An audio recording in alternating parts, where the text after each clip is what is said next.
Hello and welcome to Trains and Viatic, and again we are in for a train room.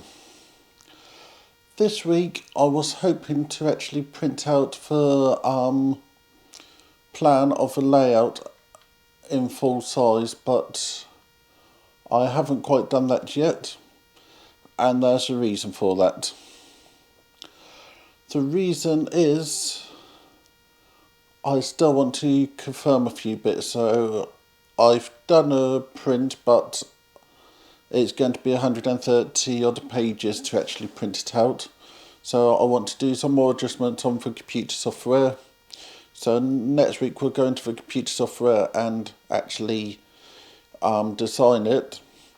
And this week I want to talk about non-railway cables that will be needed. So I'm meaning network, power and all that kind of stuff, and start planning in what's actually needed.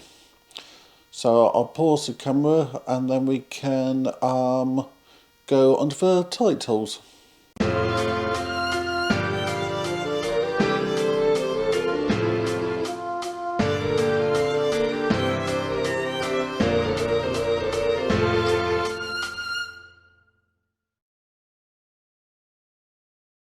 In this early stage of planning, I'm going to take advantage of this to work out exactly what's going to be powered and what is needed.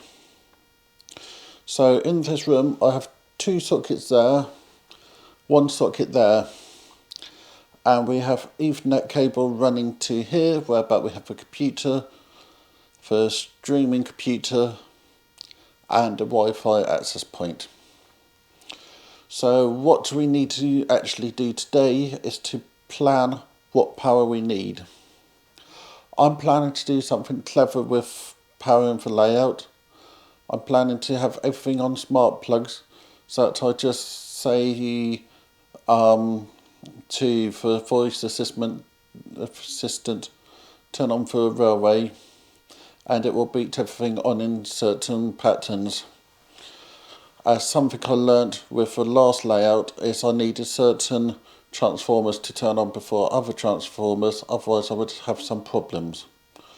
So there's a few things we need to consider, so let's go and get the screen up and then we can talk about that. So hopefully we have now gone into a screen with information on that side and just my face here so that you can see what to talk about.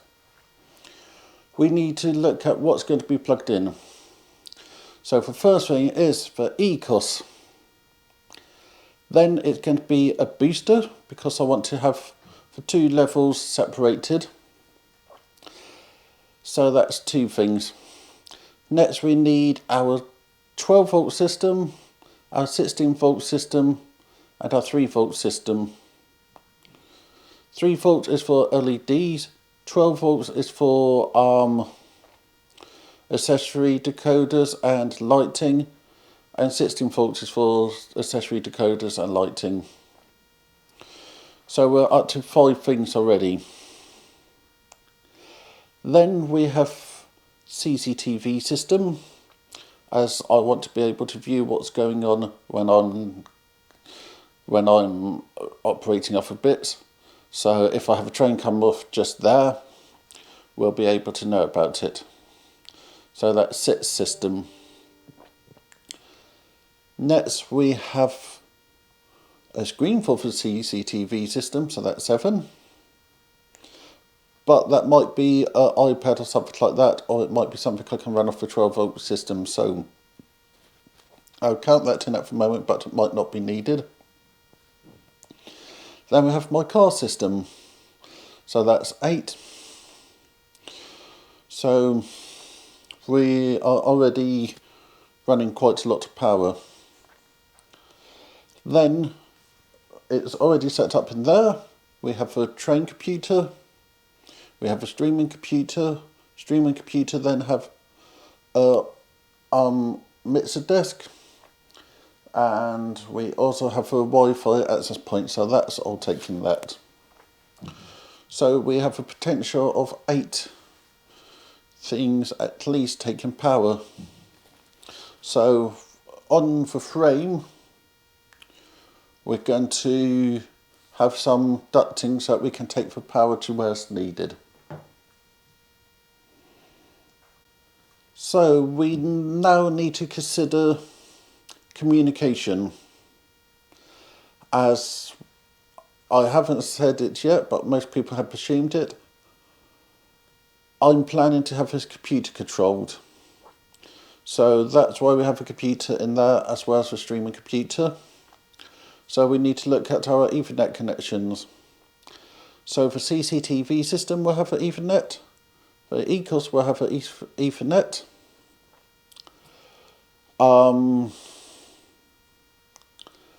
And I think that that's all for that at the moment, but that's 2 Ethernets to consider and potentially additional ones with any additional systems we add. So Ethernet and standard power should be kept separate. And then, as I'm going to have a car system, I'm going to need a USB leaving this room, going to the control centre for the car system. So we're looking at 2 different types of data communication. I do have an idea, but I need to check if it will work. Next, we're going to have lighting, which is Philips Hue. We're going to have a 4 light just there, with 4 of these lights in. But Philips Hues then have a hub to actually control it. I do know I can control it with Bluetooth, but I want to use a hub so that I can do more programming with it. But this is a separate independent system, so we just get the lights sorted, and then the lights will be plug and play. So let's look at additional things we need to consider. So I'll move you around now. Last week we built this frame. So far I haven't got the second bit of framework done yet, but this is going to provide an additional function. I'm going to put trunking on here so that we can take Ethernet and power to the places that we need on the layout. So we need to consider about data and power in this room. But I've only been talking about the standard systems. I haven't heard about any of the low voltage model railway systems. So if we move me around again, we can have a bit more of a chat on that. I've now moved over to the window because this is a good area to talk about the model railway power systems we need and connectors. So you have the old one of DCC, it's just 2 wires. No, I don't run just 2 wires for DCC. You can run DCC with just 2 wires, but that's doing the worst practice. I'm planning to have several different buses which are external forms of the digital system. So the first one is going to be from the booster and the ECOS, which is doing the 2 layers of ARM layout. Something I haven't actually said is, somebody said this thing seemed quite short. This is going to be a doubled layer layout, so we're going to have one layer quite low, and then for the next one will be about here, and then final one about here. So it's not as low as it looks. So let's see if I can do the same trick as I did over there, just here. So hopefully we should have a bus appearing just here. So buses for the system. First of all, we're going to have a DCC, and that's going to have to be separated from the ECOS and the booster.